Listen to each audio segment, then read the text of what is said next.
Hi, hello. I'm going to be recording another video. It should be another short one today, and I'm going to talk about kill zones and terrain in general in Kill Team.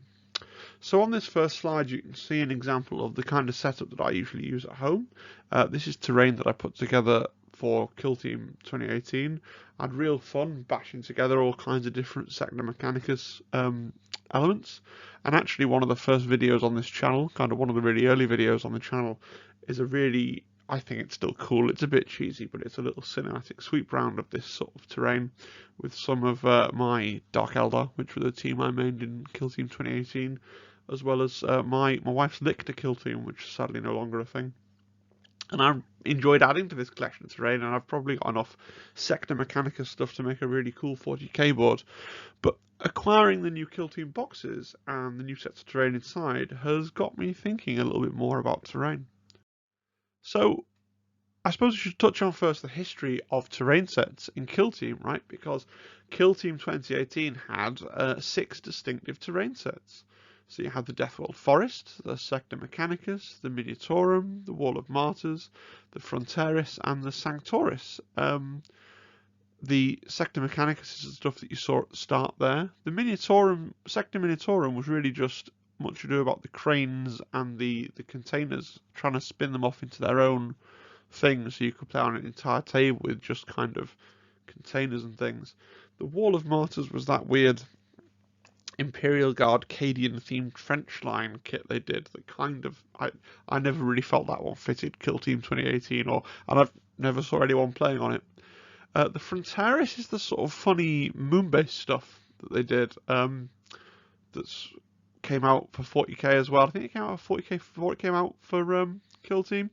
And the Sanctoris is the stuff that's essentially the Chalnath terrain, as well as the terrain that was in the original Kill Team 2018 box that I talked about in my previous video yesterday.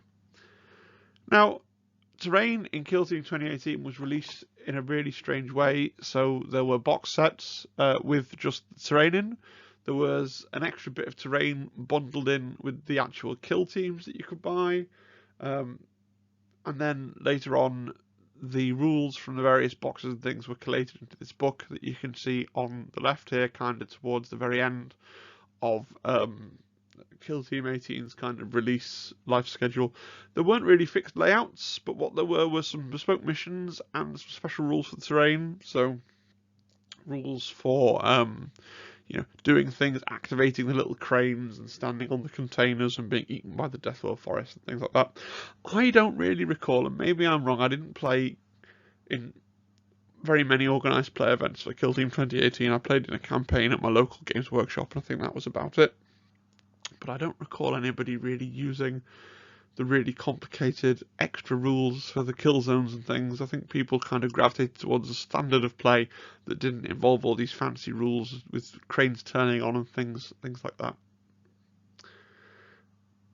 So with Kill Team 2021 so far, we've seen two and a half, and I'll get onto that one a bit more later, kill zones. Okay, we got the Octarius kill zone, which was the Orc terrain in the Octarius box. The picture there includes the barricade counters, ignore those, but everything else is the Octarius kill team. We've just had the Chalnath kill zone released. That was the one obviously in the Chalnath box, and we've got all the terrain included there, which is shown in the middle.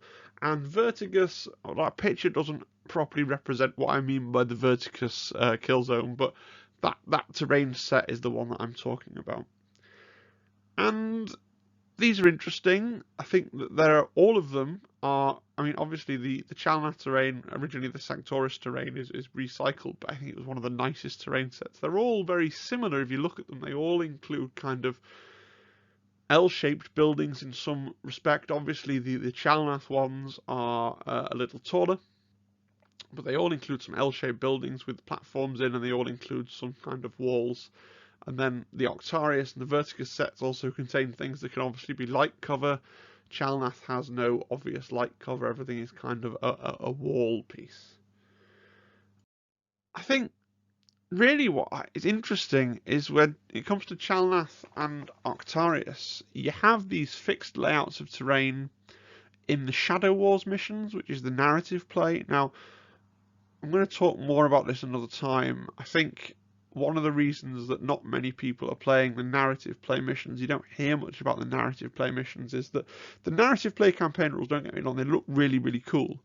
But I think part of the problem is until everybody involved in your narrative campaign has a bespoke kill team, so whether that's come in a big box set or in a White Dwarf, and they have their own kind of shadow operations that they can go on, it feels kind of lackluster. They're in a similar trap to the one they're in with 40k, right? I would love to play Crusade, which is the narrative version of 40k, but unless everybody involved in your Crusade campaign has their own codex with a full set of narrative rules in, I mean, you know, I'm going to touch on this in another video when I talk about the different kill teams, the different kind of species of kill team, if you like, but I think it's not a case of power level, but if you're playing a narrative game, then you want that extra level of detail that a bespoke kill team offers. So I really haven't got much of an idea of what the Shadow Wars missions play like. But you are getting a standard amount of terrain. It is kind of a thing that we can talk about. If you have one of the kill zones, then does that mean that you have the, in inverted commas, correct amount of terrain for a game of kill team? And the truth is we don't know. I mean, you have to wonder to what extent is the amount of terrain in a kill team box determined by the game designers going, no, we think this is the ideal amount of terrain, and to what extent is it determined by the business of wanting to sell miniatures, by the marketing department saying, well, these are the number of sprues that we want to give away, you know, in this box to sell it at this price point to make people feel it has this much value. To what extent are there limitations, like, well, we only want to spend this much on design work, so we're going to have to include 2 copies of everything because it's easier to include an extra copy of a sprue than it is to make 2 totally different sprues. And it's difficult to know, unless you're a fly on the wall of Games Workshop, to what extent those sets are designed as perfect gaming sets, and to what extent they're designed as products, right? And then you've got to throw in Warhammer World and more generally competitive play. So I haven't got any pictures of the Warhammer World terrain set up because I didn't take any, and I don't want to steal other people's content to use on my YouTube channel. But if you look on Google, you'll find some pictures of the board setups they had at Warhammer World, and there's a couple of really interesting things to sort of try and tease out about that.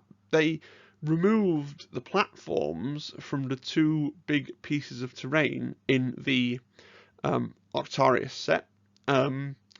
So you had the 2 of the corner buildings as is, and then 2 of the other corner buildings are just used as big L-shaped walls of heavy cover, but they haven't got that vantage point, they haven't got that extra bit of heavy cover supported vantage, right? So you end up with, on the Octarius board, 3 vantage points because you have 2 on the 2 of the 4 corner buildings are left with their floor, and then you've got the sort of Orky oil derrick thing with its 3rd vantage point. And then they also ran, which is why I mentioned it on one of the previous slides, a Vertigus map, which in many ways was just a kind of a clone of the Octarius, but with a different set of miniatures. But again, they had 4 big Vertigus sort of corner ruins, 2 of them with the platforms in, and 2 of them assembled without the platforms. So you had 2 full vantage points that were heavy cover, with heavy cover on top and a vantage point, and you had 2 L-shaped walls of heavy cover without that vantage point. And then what they added in to that was a single container, right? So you had the 3rd vantage point, which had no cover at all, in fact, on top of it. So if you're on top of the container, like if you're on top of the oil rig platform, you've got no cover. Or I think on the oil rig you can claim some from some angles, but you've got less. You haven't got that nice sort of almost battlement style piece of cover that you have on the corner buildings. And so that seems to be very standard for competitive play. I think it's a shame. They could publish those layouts and say, hey, you know, this is what we think a competitive table should look like. I think the community would find that really valuable, and you know, it would drive sales of terrain, if nothing else. If people said, look, these are the common tables that we're going to use, I think a lot of people, myself included, would really value practicing on those tables, because, you know, if I'm going to play Kill Team competitively, it's probably going to be going to the Warhammer World events because I find them, I mean, they are kind of the gold standard in terms of a lot of things. Again, something I want to talk about in a separate video, but suffice to say, they're very enjoyable and very good events. And I think having those layouts out in the wild will be a really good thing. And they've got them on nice PowerPoint slides that they had up on the day all laid out. Those would be really nice things to have. And it will be really interesting to see if they adopt Chalnath, where they put it into the rotation alongside the Vertigus and the Octarius, whether they retire the Vertigus stuff, if they consider that to have been a kind of a get-you-by thing, just to have two different looks of table. I mean, thinking about it and reflecting on it, the Vertigus stuff was very similar to Octarius mechanically, right? Same number of vantage points, same kind of mix of heavy and light. It was just a slightly different shape and different models and different colours and things. With the Chalnath, it's really interesting. So if we see from Warhammer World, then they obviously think that 3 vantage points is the right number of vantage points to have in a game. And there's a lot of people that have discussed it online that kind of think 3 vantage points is really important. But if you look at the 2 official sets, you've got Octarius, that has 5 vantage points if you assemble it as the instructions tell you to, with the 4 corner buildings and the oil rig. And you've got Chalnath, which only has 2 vantage points. It'd be really interesting to see if Warhammer World adopt the Chalnath terrain for one of their tables layouts, and if they add something else to it to give you that 3rd vantage point. I really don't know. Which it kind of leaves me with the conundrum, and this is really where I want to leave the video. I can't decide how to assemble the terrain that I have.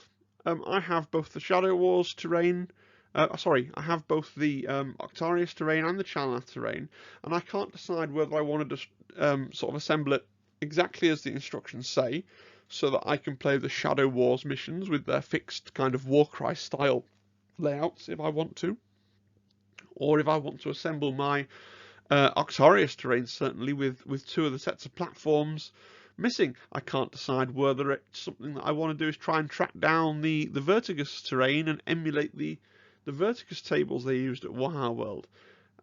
Maybe I should look at the Octarius stuff and decide whether or not I can make it so that platform is removable in case I want to play those Shadow Wars missions, and I can take it out when I want to play sort of more competitive practice missions.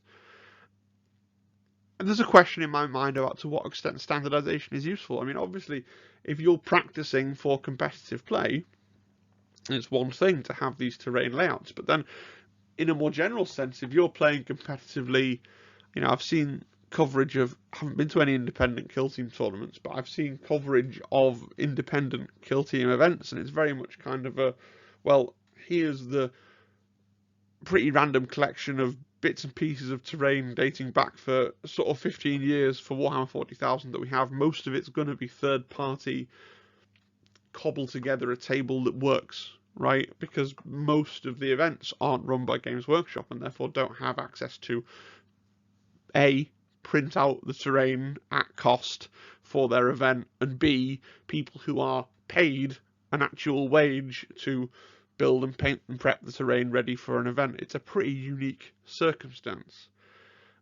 So to what extent is this kind of standardization useful? I guess it depends on what your aspirations are. If what you really want to do is go and win a Warhammer World event, then maybe you want to play games on the kind of terrain they use. If you want to go and win a big event in America, I know that they are putting out their own pack and their own set of third-party terrain, and you can go and buy the terrain that they use and you can practice on that. If you just want to have a really fun time, then you can play on a table like the one I've got pictured here that I've put together, and it's just put together to look really fun and narrative. But the real question is, what do you do if what you want to have is a fun matched play experience, but you're not really practicing for any particular tournament, you just want to have a fun but fair and competitive game at home? What does that look like? And I feel like we still don't have a totally clear idea on what that can or should look like. And another final thing that I want to say before the end of the video really is that I think there's a lot of joy. You can see, I've left it on the screen, you can see the table that I built that I'm really proud of. I think it's a really good looking table. there's a real joy, I think, to putting these kits together, kind of as a fun activity, putting them together and gluing them together in really interesting ways. They've been designed, you can find the guy that designs all the Games Workshop terrain, he's on Instagram and Twitter, and they've been designed to be so interesting and so modular and to slot together with all different bits and pieces in different ways. And it almost seems like a shame to try and reduce them to functional game pieces, because they can be these awesome narrative pieces, and I'm very torn. I'm very torn at what I want to do with my Octarius terrain. I'm very torn at what I want to do with my Chalnath terrain. I have a lot of the Necromunda terrain, the Dark Uprising. Yeah, the Dark Uprising box I've had for ages, unopened. I've got that, and I keep thinking about making a kind of a Necromunda corridor style board for Kill Team, because I think that would be awesome fun as well. But then my brain keeps getting pulled in these other direction and thinking, well, should I make the kinds of boards that emulate competitive play, or should I try and make the kinds of boards to play the Shadow Wars campaigns for the various expansions? I bought these big boxes, both Octarius and Chalnath, and part of the content of those boxes is these Shadow Wars missions. People have put time and effort into developing them, and probably I would want to give them a bash at some point, because they might be quite fun. So I'm really torn. I've got all this plastic and I've got no idea how is the best way to build it. If you've got any ideas, please put them down in the comments, and I will potentially make another video on terrain at some point in the future, when I can share what I've decided to do with those kits, when I've sort of ruminated on it a bit more. I've got other videos planned. I think I mentioned I want to talk a little bit about the different kinds of Kill Team that people can choose to collect, and my thoughts about the future of Kill Team as well. But until then, thank you very much. I really enjoy it if people leave a comment, because it gives me something else to engage with. That'd be really nice. And you liking and subscribing and all that stuff's probably pretty useful as well. But really the main thing for me is a comment. If this has provoked a thought, even if you just want to say it's a load of rubbish, that would be a great thing. All right, thank you very much, and have a great rest of your day.